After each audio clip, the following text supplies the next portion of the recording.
I'm very happy to share on one condition: you also share with me.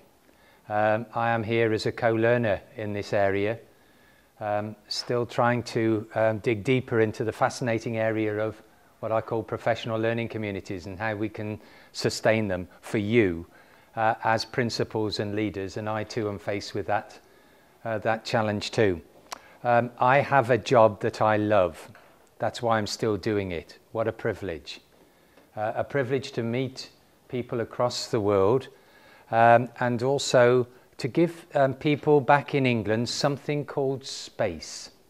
They just want time. The leaders are clamoring for time and space. Space to think and space to feel empowered with an opportunity to build something from their professional expertise.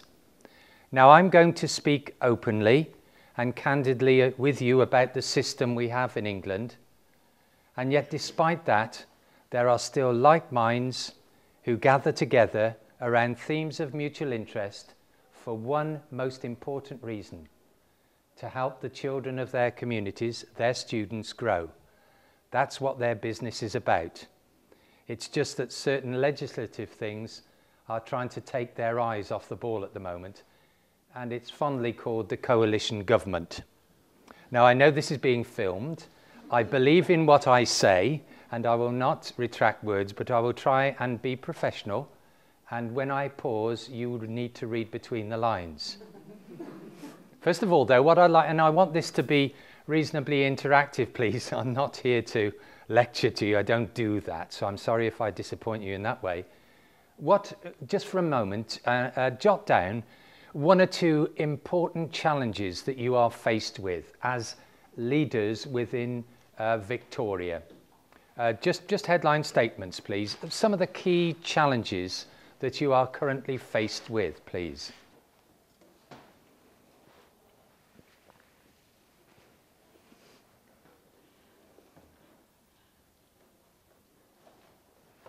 Okay. I will do this fairly frequently during the morning, so let's have a pause, which I call a comma, and maybe just get one or two headlines, please, as we go. Would somebody like to give me a particular challenge? And in the spirit that you know one another and hopefully can speak honestly, let's get a heads up on a particular challenge. Family dynamics in what particular aspect? Yeah. Yes, yeah, sure. English leaders that I've been working with just after what we have our summer, well, we didn't have a summer, but you know, the break in August, they returned and they said the biggest issue we're having to pick up are family issues, because during the break, there's nowhere to go to. Social services are eroding and the school becomes the pivotal place. Match that one. Another? Yes, despite everything else that's trying to tell you what is important. Keeping your focus, yes, please.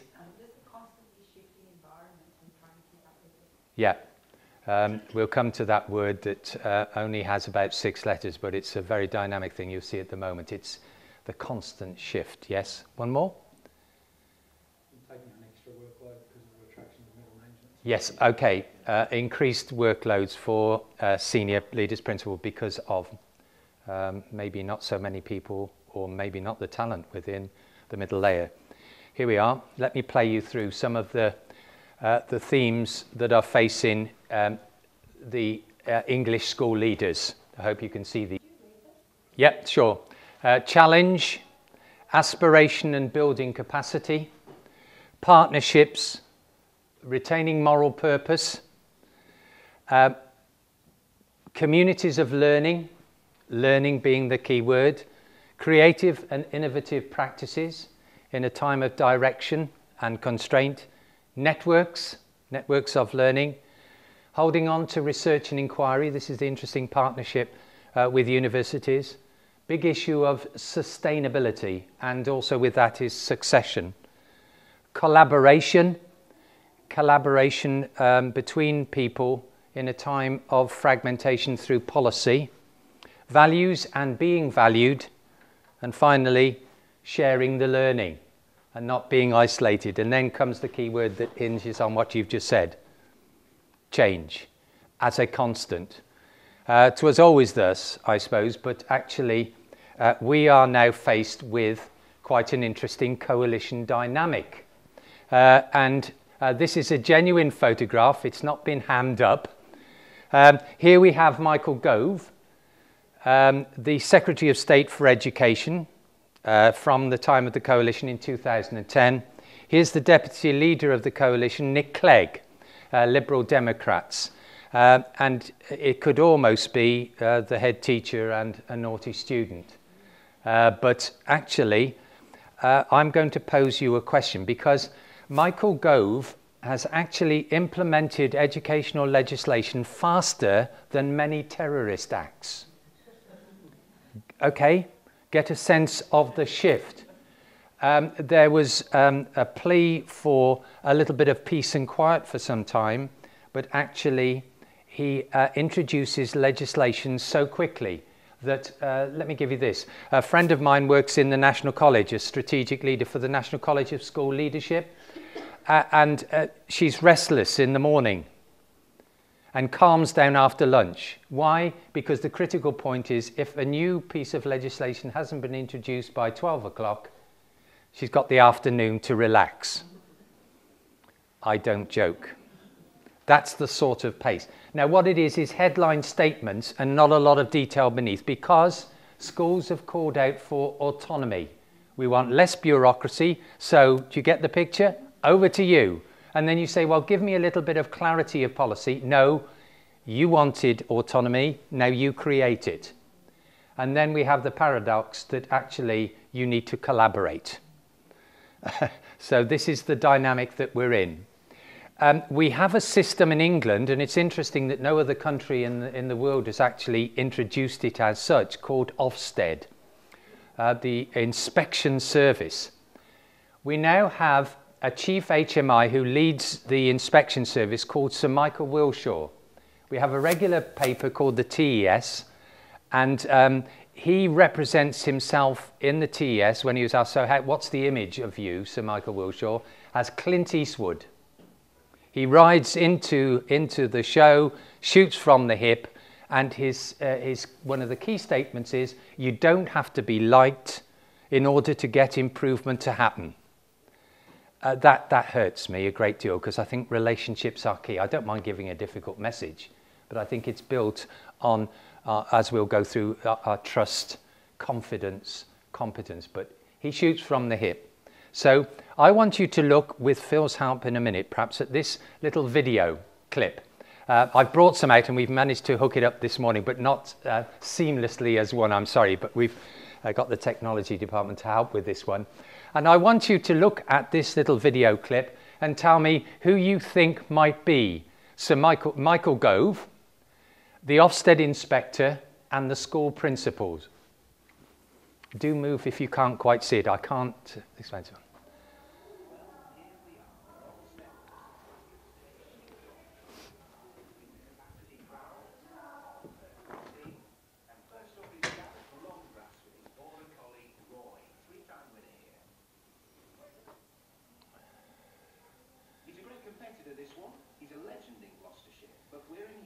Today, so that counts for nothing. Jim?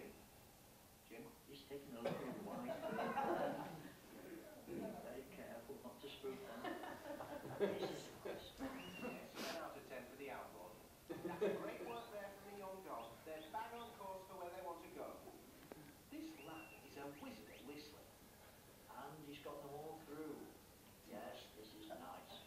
Nice to see. Now, the first real test. Can he get them past the couch? Well, this obstacle has proved tricky in the past. A night in, watching the big game. Oh. But he's done it. Down the field they go, perfect formation. Now, on to the Indian restaurant. He has to be careful here.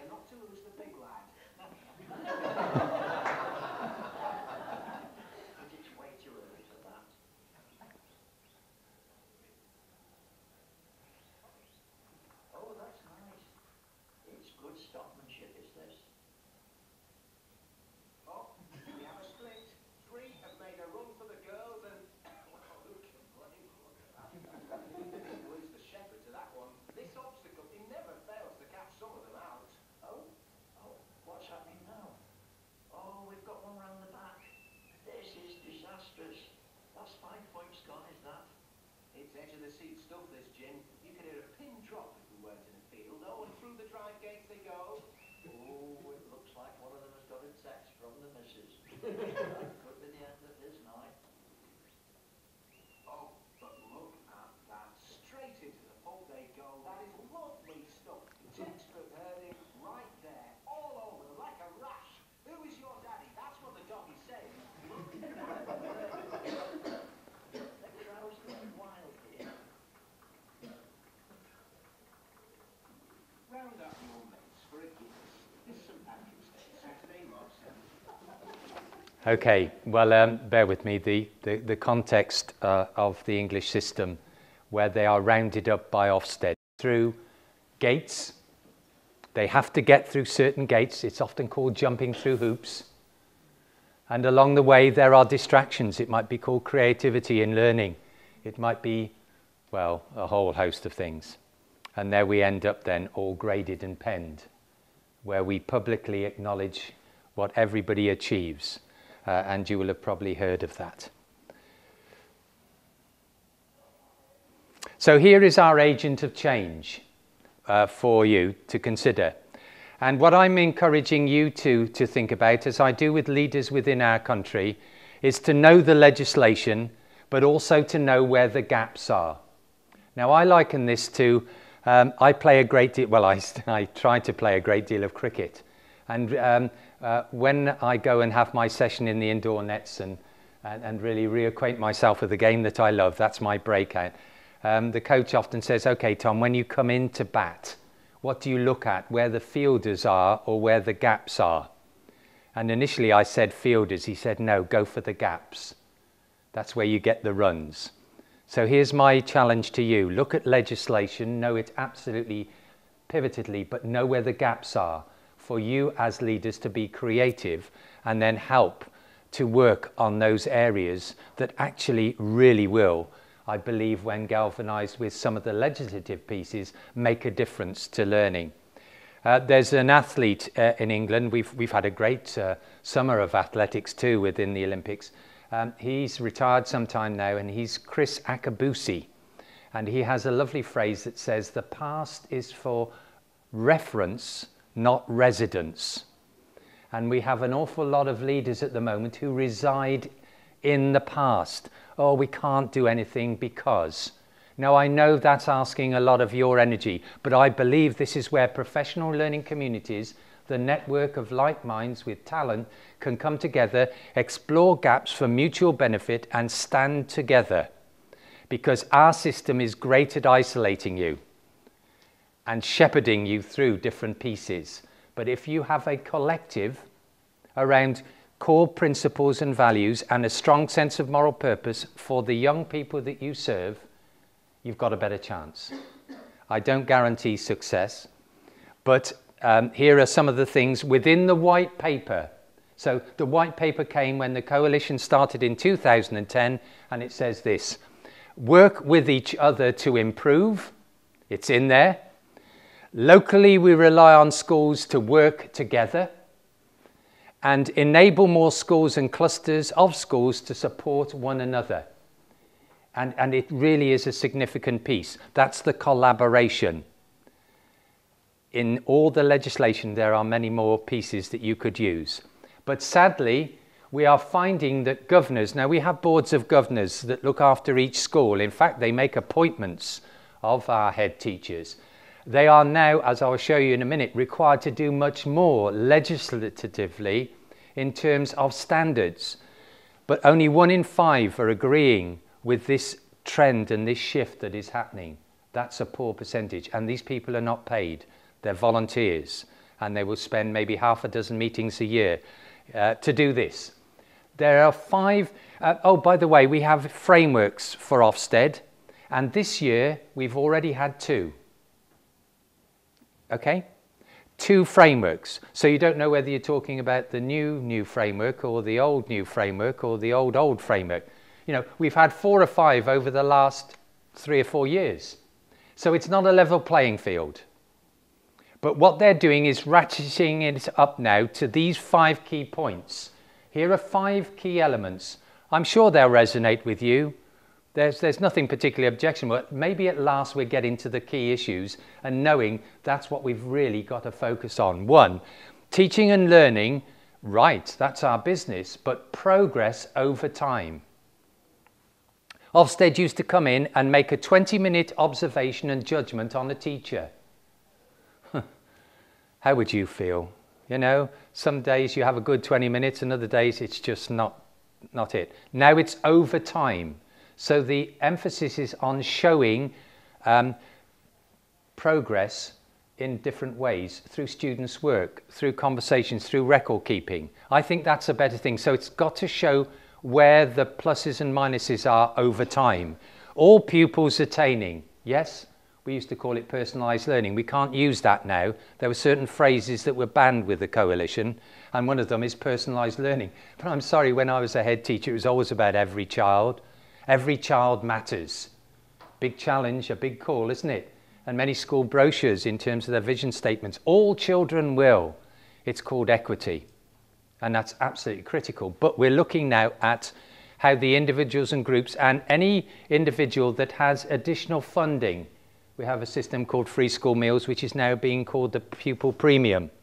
So that you see an investment in a child who maybe has social needs is actually bringing good returns. And so the leader of the school needs to show that it is effective spending money. Effective review. We used to have something called a SEF, a self-evaluation form. And it used to be about this deep because people were putting everything into it. Now Ofsted is asking for just 2 sides of A4 that succinctly summarises where you are, where you're going, and the attainment that will come from it and the progress. So it's shorter, sharper and more focused. Performance management of teachers. We have annual performance management and they want to have anonymised but aggregated targets. Now this is a challenge in a small school if you've only got about 5 teachers. The idea is that no one can be identified. In actual fact, they can very quickly. And so you know, the people are now feeling a little tense around this whole area of performance and appraisal. And now the last paper that's been introduced is called Appraisal and Capability, because there has been a capability procedure in England that allowed weaker teachers to be encouraged to move on. Now that process is being reduced effectively to 9 months. If you identify weak teaching under this system, they can be gone in 9 months. Governors, critical and crucial now in the strategic understanding of the performance of the school. The head teacher and the chair of governors are as one in leadership. Now I'm giving you those quite clearly because if you're not quite into that mode yet, and I don't know how politics work, my encouragement would be with whatever system you've got, if you really value it, make sure you've got all the identified outcomes that put you at or ahead of an alternative system like this, because it waits around the corner. Here again, there is a lot of work, a paper that's just come out, and I can give Phil the links for these. There's some invaluable sites in Ofsted, not to frighten you, but just to give you a heads up on, so what is the alternative? It's like the coin, just flip it from the culture you have to the sort of system we have and say, no, don't want that. So what must we make sure we produce evidence around? And there's a lovely paper on effective school self-evaluation, which is what you're probably considering, how we can help one another. And I've got some examples, and this is my piece about, I bring to you examples that I'd like you to share with me, and I can connect you with these people who are doing what I call school-to-school review. So rather than waiting for Ofsted to come in and identify them as a category in this way, they are starting to visit one another and effectively have professional dialogue set against some key areas of review, and it's working. And so school-to-school review is what I call it, or some people call it schools improving schools or peer-to-peer review. Don't underestimate the talent within this room, and are we maximising it effectively in order to help us improve standards in the school? That needs structure, and what's most of all, get the evidence. Don't just talk about it. I can meet people who are passionate about education and then we just get through it and say, so where's the evidence? I haven't quite done this. And the evidence starts from day one to show the value that you're adding through investing your professional time. Christine Gilbert was a little bit ahead of Sir Michael Wilshaw, and she said, to pass muster, schools would need to show that their self-assessment included external scrutiny. That's where you can come on. You could be the external person who would scrutinise, or you might get, I'm used sometimes to do that as a neutral agent who has experience within school improvement, and I used to do Ofsted inspection, but I've cleansed my soul now. I work independently, so that's fine. Or a university. So looking at external validation. Okay. There's a lovely piece there from Michael Fullen, and I'm sure many of you have come across this. Shall I read it? Just, sorry. It is one of life's great ironies. Schools are teaching and learning, yet they are terrible at learning from each other. If they ever discover how to do this, their future is assured.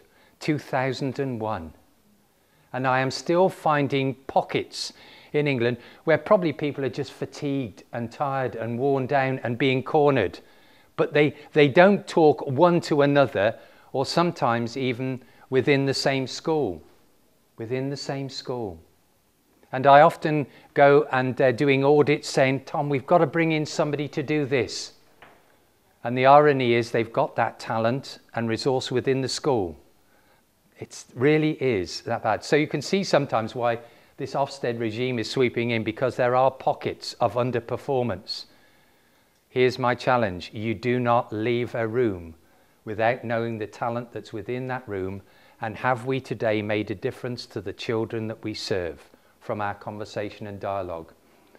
I used to spend many happy hours with governing bodies, and they were talking about fences and all sorts of things, but I always had that one question at the end. What have we done today as a result of our meeting that will make a difference to the learning of the children in the school?